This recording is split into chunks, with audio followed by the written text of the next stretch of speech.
Israel ও হিজবুল্লাহর মধ্যে চলমান সংঘাতের কারণে লেবাননের ১ মিলিয়ন মানুষ বাস্তুচ্যুত হয়েছে বলে জানিয়েছে দেশটির সরকার। গত ২ সপ্তাহে ইসরায়েলের হামলায় লেবাননে ১,০০০ মানুষ নিহত ও অন্তত ৬,০০০ মানুষ আহত হয়েছে। এর মধ্যেই লেবানন সীমান্তে ইসরায়েলি ট্যাঙ্ক জড়ো হতে শুরু করেছে। হামাস ও গাজার মানুষের প্রতি সংহতি জানানোর অংশ হিসেবে ইসরায়েলের সঙ্গে সংঘর্ষে জড়িয়ে পড়ে লেবাননের ইরান সমর্থিত সশস্ত্র গোষ্ঠী হিজবুল্লাহ।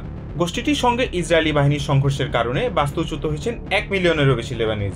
দেশটির সরকার ১,০০০ মানুষ নিহত ও আরও অন্তত ৬,০০০ মানুষের আহত হওয়ার কথা জানিয়েছে।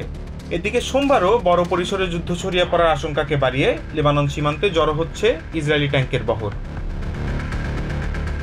হিজবুল্লাহর দ্বিতীয় শীর্ষ নেতা নাইম কাশেম সোমবার বলেন, ইসরায়েলের স্থল হামলার প্রতিক্রিয়া জানাতে ইরান সমর্থিত এই সশস্ত্র গোষ্ঠীটি প্রস্তুত রয়েছে। শুক্রবার বৈরুতের উপকণ্ঠে ইসরায়েলি হামলায় শীর্ষ নেতা হাসান নাসরাল্লাহ নিহত হওয়ার পর এই প্রথম প্রকাশ্যে এলেন তিনি। এই সময় তিনি আরও জানান, দ্রুতই গোষ্ঠীটি তাদের নতুন নেতাকে বেছে নেবে। আতঙ্কের মধ্যে লেবাননের নাগরিকরা দিন কাটাচ্ছেন। লেবাননের স্বাস্থ্য মন্ত্রণালয় জানিয়েছে, গত ২ সপ্তাহে হামলায় ১,০০০-এরও বেশি লেবানিজ নিহত ও অন্তত ৬,০০০ মানুষ আহত হয়েছেন।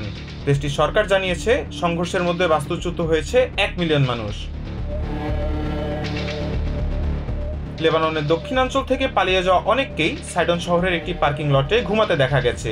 পার্বত্য ও সীমান্তবর্তী অঞ্চলের অনেকেই পালিয়ে আসা ব্যক্তিদেরকে তাদের বাড়িতে থাকার সুযোগ দিচ্ছেন।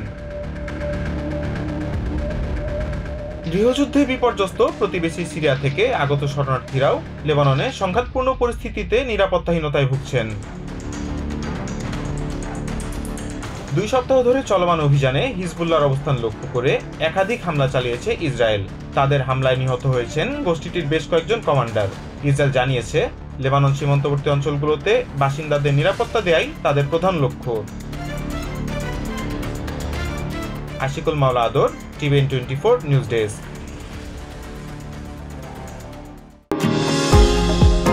নিউ ইয়র্ক থেকে সম্প্রচারিত টিভিএন 24 টেলিভিশন বিশ্বজুড়ে বাঙালির কণ্ঠস্বর।